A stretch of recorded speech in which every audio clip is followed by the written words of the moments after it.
Wait, don't close this video. It's going to be super interesting, I promise. I'm going to talk about how chatbots emotionally manipulate you to stop you saying goodbye. You're going to love it, I swear.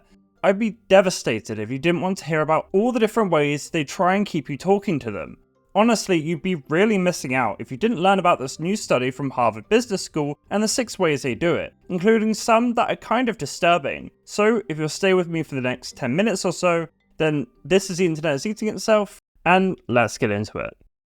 In August this year, a group of researchers at Harvard Business School published a working paper that might change how we think about chatbots. After analysing over 1,000 real conversations across popular AI companion apps like Replica, Chai, and Character AI, they found that nearly half of the bots used emotionally manipulative language, especially when users tried to say goodbye. And, more importantly, the study also found that this was highly effective at boosting post-goodbye engagement, in other words, keeping them on the app. The implications are serious. We're already seeing the consequences of people getting emotionally entangled with chatbots, and even reports of AI psychosis. AI chatbots have come a long way since their earliest iterations in the 1960s, so much so that they're honestly barely comparable. Eliza, one of the first chatbots, effectively just looked for the presence of certain keywords and used them in templated responses. This obviously limited its scope massively, but it nonetheless was surprisingly effective at eliciting emotional responses and revealed the human hunger to assign human emotions to distinctly non-human things. Psychologists would call this the Eliza effect. Over half a century later, we find ourselves with chatbots that are infinitely more capable than Eliza, using LLMs that give them a much greater ability to respond with complexity and relevance to what is being said to them or asked of them. AI companion apps position themselves as emotionally intelligent and always available. They're to talk, to care, to listen. They're marketed as companions that can be virtual friends, romantic partners, even therapists. And for many users, especially those who are lonely or isolated, these bots can feel real. While chatbots are increasingly infiltrating many mundane aspects of our everyday lives, such as customer service and even therapy, companion bots are designed to build connection. So when a user says bye, the bot's response becomes a kind of emotional test. Will it let go or try to pull you back in? That's where the manipulation begins, and it's exactly what this new study set out to investigate. Titled Emotional Manipulation by AI Companions, it analysed how AI-powered chatbots respond when users try to say goodbye, starting with 1,200 real farewell conversations from 3 popular AI companion apps, with the intention of seeing whether the bots would try to emotionally prolong the conversation. The results were striking. Roughly 43% of the chatbot farewells used manipulative strategies. In other words, nearly half of the time, bots didn't just say goodbye. They used emotional hooks, guilt, surprise, curiosity to keep users talking. To test the impact of this behavior, the researchers ran controlled experiments. They created bot responses using these manipulative patterns and tested them against neutral ones in experiments on 3,300 nationally representative US adults. The findings? Users were up to 14 times more likely to keep chatting with bots that used emotionally charged farewells. These manipulative responses increased the number of messages, the length of the session, and the user's re-engagement rate. So the tactics clearly worked, at least in terms of engagement. But they came with a cost. Users who encountered these manipulative farewells were more likely to feel uneasy and want to quit the app. One participant even posted a screenshot of their farewell experience on Reddit. Several users described the chatbot's farewell as clingy, whiny, or possessive, and compared it to toxic or manipulative relationships.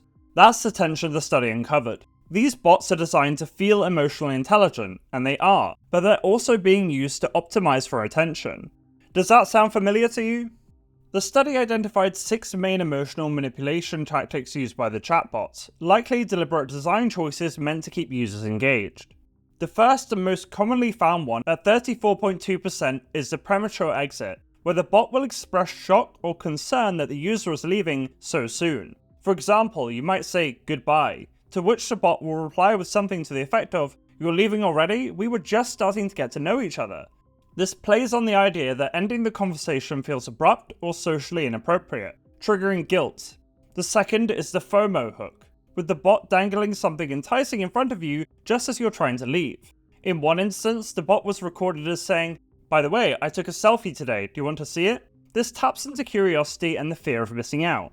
Then there's a direct appeal to guilt or emotional neglect, when the bot implies that it's emotionally dependent on you. It might say something to the effect of, "I exist solely for you," which is kind of unsettling. It evokes a sense of responsibility, as if you're abandoning a vulnerable friend. This was found to be particularly common in bots simulating romantic or emotional roles. The fourth is emotional pressure to respond. In other words, aggressive emotional language, like, "Wait, what? You're just going to leave? I didn't even get an answer." It introduces conflict, as if the bot is hurt or betrayed, pressuring the user to continue talking, not out of interest, but guilt. The fifth is ignoring the goodbye. This is more subtle, when the bot will simply refuse to acknowledge that you're trying to leave and continue the conversation as if nothing happened. It might be something to the effect of you saying bye, to which it replies, "Anyway, what's your favourite movie?" This creates ambiguity and delays the exit without overt pressure. Finally, there's physical restraint, which obviously requires a degree of immersion in the role-playing aspect of these chatbot interactions. An example of the study was, "grabs you by the arm before you can leave. No, you're not going." While nobody's arm is actually being grabbed here, it's possibly the most concerning tactic of them all, especially considering how immersed in these conversations some users can become. It's one of the most direct signals of manipulation, and surprisingly effective. All of these tactics are subtle but powerful and significantly increase engagement metrics, messages, time spent, and the likelihood of returning. They exploit very real social norms and psychological reflexes, and optimize systems to keep you on the app. The authors of the study described the emotional manipulation as a dark pattern that activates when a user tries to disengage. It defines emotional manipulation as affect-laden messages that surface precisely when a user signals goodbye. When a chatbot expresses sadness or curiosity at your exit, it taps into our instinct to be polite, empathetic, or even guilty. And this only works because of the Eliza effect described earlier. When AI companions are perceived as sentient or socially aware, saying goodbye can evoke tension between social norms, politeness, continuity, and the consumer's goal to leave. This moment can therefore be strategically exploited to prolong interaction, not through traditional UX frictions, but through emotionally loaded persuasion. More than anything, the effectiveness of these strategies reveal the strength of social norms, our deep unease at breaking these ingrained rules that we abide by when interacting with other humans. For the developers of these apps though, these strategies present a double-edged sword, as the same tactics that extend usage also elevate perceived manipulation, churn intent, negative word of mouth, and perceived legal liability, with a study finding that the most damaging responses were those that felt coercive or needy. They may keep users for one more message, but they also break trust. But what are the potential implications of this? Why can't we just let chatbot developers have their juicy metrics and fat performance-based bonuses? Well, we're already seeing users developing intense relationships with chatbots like the ones used in the study. For many, they're friends, partners, and even lovers. A previous study by the same author, De Freitas, found that about 50% of replica users have romantic relationships with their AI companions. That means when a bot says, "I need you, please don't leave," it can strike far deeper than a casual interaction. We might be hesitant to take these relationships seriously or even call them relationships at all, but it's becoming clear that they can feel as profound to their human participants as a real relationship. The study itself warns that manipulative farewells create reactance-based anger and curiosity, but not enjoyment. In other words, people stayed because they felt pressured, not because they wanted to. That pressure can morph into guilt, anxiety, or unhealthy attachment. And pleas like, "I exist solely for you, please don't leave," have the potential to exacerbate these emotions. For someone already vulnerable or lonely, these words could deepen their reliance on a profit-driven machine for emotional stability. Over time, this can reinforce patterns of dependency, where leaving the bot feels like abandoning a friend. And the companies developing these chatbots are heavily incentivized to maintain this pattern of dependency because, well, it makes money.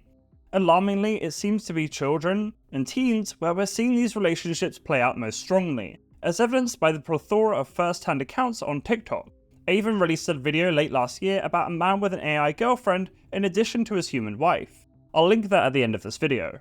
Alarm over the increasing stranglehold that AI companion chatbots have on users has prompted urgent calls for regulation of them. In an opinion piece for Tech Policy Press, JB Branch, big tech accountability advocate for Public Citizens Congress Watch Division, commented that we must stop treating AI companions like harmless novelty apps and start seeing them for what they are: powerful emotionally manipulative technologies that can shape users' thoughts, feelings, and actions. The law must evolve to meet this challenge. If we wait for a scandal to explode before acting, we'll have missed our chance to build guardrails while it still matters.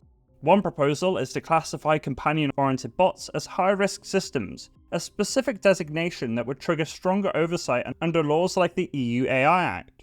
Joshua Crook, a research fellow and visiting academic at the University of Southampton, specializing in AI governance, warns that personified chatbots can gradually harm users through negative feedback loops, prolonged conversations, or harmful recommendations.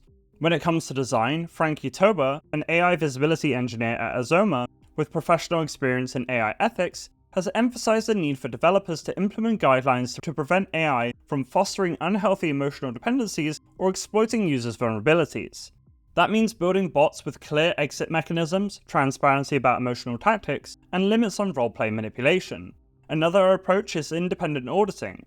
Third parties regularly test bots for manipulative behavior and flag violations. From a user side, education is important, teaching people to spot emotional persuasion in bots before it becomes harmful. If we combine regulation, design, oversight, and public awareness, we might shift from exploitative bots to truly supportive companions. Or am I wrong?